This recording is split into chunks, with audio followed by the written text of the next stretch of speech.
ನಮಸ್ಕಾರ, ಇದು ರಿಪಬ್ಲಿಕ್ ಕನ್ನಡ. ನಾನು ರಂಜಿತ್ ಶಿರಿಯಾರ್. ಕಾಂಗ್ರೆಸ್ ಪಾಳೆಯದಲ್ಲಿ ಸಿಎಂ ಕುರ್ಚಿಗೆ ದಿನಕ್ಕೊಬ್ರು ಟವಲ್ ಹಾಕ್ತಾ ಇದ್ದಾರೆ. ಶರಣ ಬಸಪ್ಪ ದರ್ಶನಾಪುರ ಅವರು ಸಿಎಂ ಕುರ್ಚಿ ರೇಸ್ನಲ್ಲಿ ಈಗ ಎಂಟ್ರಿ ಕೊಟ್ಟಿದ್ದಾರೆ. ಮಾನ್ಯ ಸಚಿವರು ಹೈಕಮಾಂಡ್ ಹೇಳಿದ್ರೆ ನಾನು ಕೂಡ ಸಿಎಂ ಆಗುತ್ತೇನೆ. ಸಚಿವ ಶರಣ ಬಸಪ್ಪ ದರ್ಶನಾಪುರ ಸಿಎಂ ಕನಸು ಕಂಡಿದ್ದಾರೆ. ಅದನ್ನ ಮಾಧ್ಯಮದ ಮುಂದೆ ಹೇಳಿದ್ದಾರೆ. ರಾಹುಲ್ ಗಾಂಧಿ, ಮಲ್ಲಿಕಾರ್ಜುನ ಖರ್ಗೆ ನೀನು ಸಿಎಂ ಆಗಪ್ಪ ಅಂತೇಳಿ ಹೇಳಿದ್ರೆ ನಾನು ಆಗ್ತೀನಿ. ಯಾದಗಿರಿಯಲ್ಲಿ ಸಚಿವ ದರ್ಶನಾಪುರ ಶರಣ ಬಸಪ್ಪ ದರ್ಶನಾಪುರ ಅವರು ಸಿಎಂ ಕನಸಿನ ಬಗ್ಗೆ ಮಾತಾಡಿದ್ದಾರೆ. ಏನು ಹೇಳಿದ್ದಾರೆ ಅನ್ನೋದನ್ನ ನೋಡೋಣ ಬನ್ನಿ. 36 ಮಂದಿ ಮಂತ್ರಿಗಳಾಗತಕ್ಕಂಥ ಯೋಗ್ಯತೆ ಇದ್ದವರು ಇದ್ದರು. ಆದ್ರೆ ಅಲ್ಲಿ ಅನಿವಾರ್ಯತೆ ಇರೋದು 33 ಮಂದಿಗೆ ಮಾಡ್ಬೇಕು ಮುಖ್ಯಮಂತ್ರಿ ಅಂತ. ಅದರ ಅರ್ಥ ಉಳಿದವ್ರು ಯಾರು ಎಲ್ಲರೂ ಉಪಯೋಗಿಲ್ಲ ಅಂತಾರೆ. ಈಗ ಮುಖ್ಯಮಂತ್ರಿ ಆಗಾರ ಒಂದೇ 150 ಮಂದಿ ಇದ್ದಿರ್ಬೋದು, ಒಬ್ಬರು ಆಗ್ತಾರ. ಖಾಲಿನೇ ಇಲ್ಲ. ಖಾಲಿ ಇದ್ದಾಗ ಮಾತಾಡಮ್ಮ. ಹೈಕಮಾಂಡ್ ಆಗಂತಂದ್ರೆ ಆಗ್ತದೆ. ನನಗೇನು ರಾಹುಲ್ ಗಾಂಧಿ ಅವರು, ಖರ್ಗೆ ಅವರು ಅವರೆಲ್ಲ ಆಗಪ್ಪ ಅಂದ್ರೆ ಯಾರು ಒಳ್ಳೆ 136 ಮಂದಿ ತಯಾರಿ.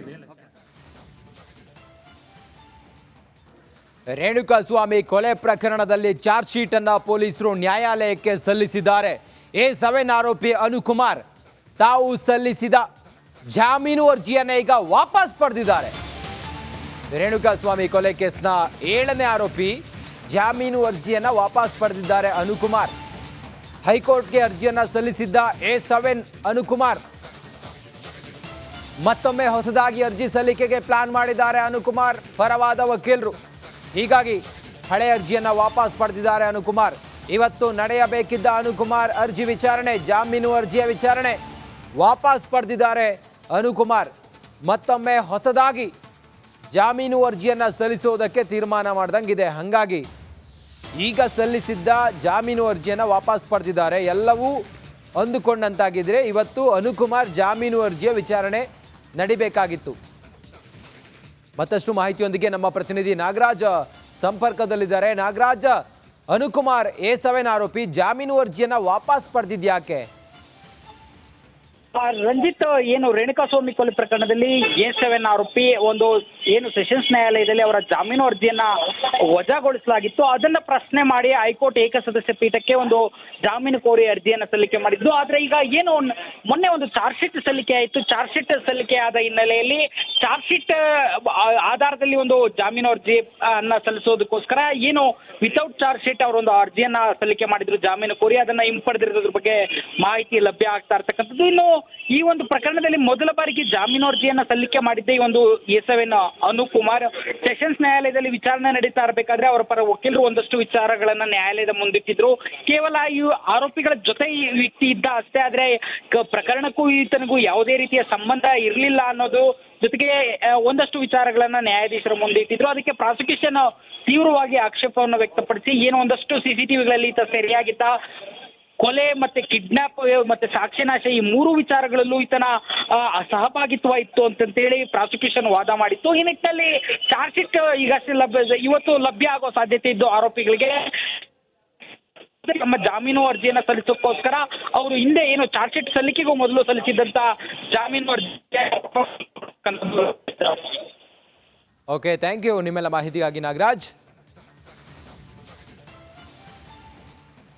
ನೋಡಿ, ತಮ್ಮ ಸ್ವಂತ ಹಣದಲ್ಲಿ ರಸ್ತೆ ಗುಂಡಿ ಬಿದ್ದಿದೆ, ಆ ಗುಂಡಿಯನ್ನ ಮುಚ್ಚಿಸಿದ್ದಾರೆ, ದುರಸ್ತಿ ಮಾಡಿದ್ದಾರೆ, ರಸ್ತೆ ದುರಸ್ತಿ ಮಾಡಿದ್ದಾರೆ ವಿನೋದ್ ರಾಜ್.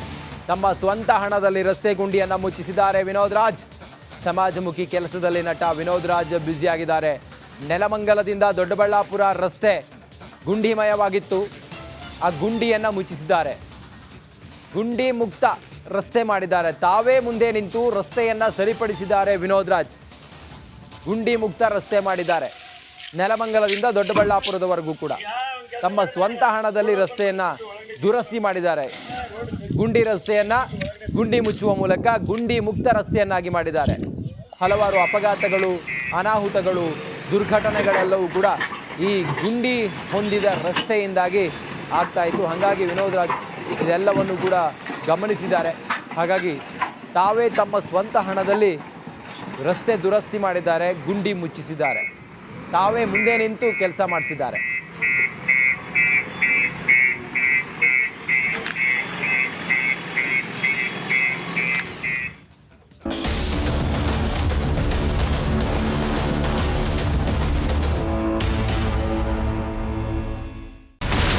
ಇಲ್ಲಿರುವಂತ ಈ ಒಂದು ಗುಡ್ಡ ಕುಸಿದ ಪರಿಣಾಮ ಯಾವ ರೀತಿಯಾಗಿತ್ತು ಅಂತಂದ್ರೆ ಗಂಗಾವಳಿ ನದಿ ಪಕ್ಕದಲ್ಲಿರುವಂತಹ ಉಳುವರ್ ಎನ್ನುವ ಗ್ರಾಮ ಸಂಪೂರ್ಣವಾಗಿ ಇವತ್ತು ನಾಶ ಆಗಿದೆ. ಮನೆ ಮಠ ಏನಿಲ್ಲ, ಎಲ್ಲ ಹೋಗ್ಬಿಟ್ಟಿದೆ.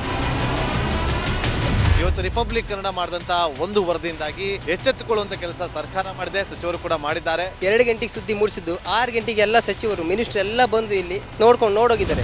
ಎಲ್ಲಾ ಜನರಿಗೂ 1,20,000 ಮತ್ತೆ ಅವರಿಗೆ ಮನೆಗೆ 5 ಲಕ್ಷ. ಈ ಸುದ್ದಿಯನ್ನ ಎಲ್ಲ ಒಂದು ಅಧಿಕಾರಿಗಳಿಗೆ ಮೂಡಿಸಿದ್ದಕ್ಕಾಗಿ ರಿಪಬ್ಲಿಕ್ ಕನ್ನಡ ಟಿವಿಗೆ ಧನ್ಯವಾದ ಹೇಳಿ ಇಷ್ಟಪಡ್ತೇವೆ. ಮನೆನೂ ಕೊಡ್ತೇವೆ, ಮಕ್ಕಳ ಶಿಕ್ಷಣಕ್ಕೆ ತೊಂದರೆ ಆಗದೆ ಇದ್ದಂಗೆ ಹೆಲ್ಪ್ ಮಾಡ್ತೇವೆ. 1,20,000 ಮನೆ ಯಾರ್ದ್ರ ಡ್ಯಾಮೇಜ್ ಆಗಿದೆ ಅದನ್ನ ಕೊಡ್ತೀವಿ ಅಂತ ಒಪ್ಕೊಂಡಿದ್ದಾರೆ. ನಮ್ಮ ಕಷ್ಟಕ್ಕೆ ನೀವು ರಿಪಬ್ಲಿಕ್ ಕನ್ನಡದವರಾದಂತ ನೀವು ನೆರವಾಗಿರುತ್ತೆ ನಾವು ನಂಬಿದ್ದೇವೆ. ಅವರಿಗೆ ಸೂರನ್ನ ಕಲ್ಪಿಸಿಕೊಡೋವರೆಗೂ ಕೂಡ ರಿಪಬ್ಲಿಕ್ ಕನ್ನಡ ಅವರಿಗೆ ಧ್ವನಿಯಾಗಿ ನಿಲ್ಲುವಂತ ಕೆಲಸವನ್ನ ಮಾಡುತ್ತೆ.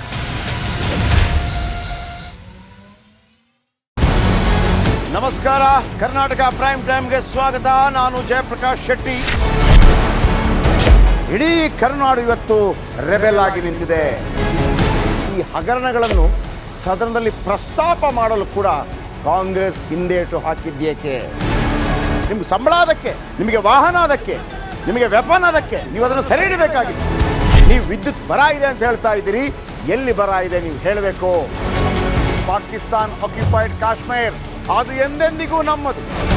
40 ಮೆಷಿನ್ಗಳು ತಂದಿತ್ತು ನೋಟ್ ಎಣಿಸುವುದಕ್ಕೆ, ಅದೇ ಹಾಳಾಯಿತು. ಮಥುರಾದ ಗಲಾಟೆ ಇದೆಯಲ್ಲ, ಅದು ಸ್ಥಳೀಯವಾಗಿ ಕೂತು ಪರಿಹರಿಸಬಹುದಾದಂಥ ಕಾನೂನಿದೆ. ಗ್ಯಾರಂಟಿ ಯೋಜನೆಯಿಂದ ನಷ್ಟ ಆಗಿದೆ, ಲಾಭ ಆಗಿದೆ, ದಯವಿಟ್ಟು ಹೇಳಿ.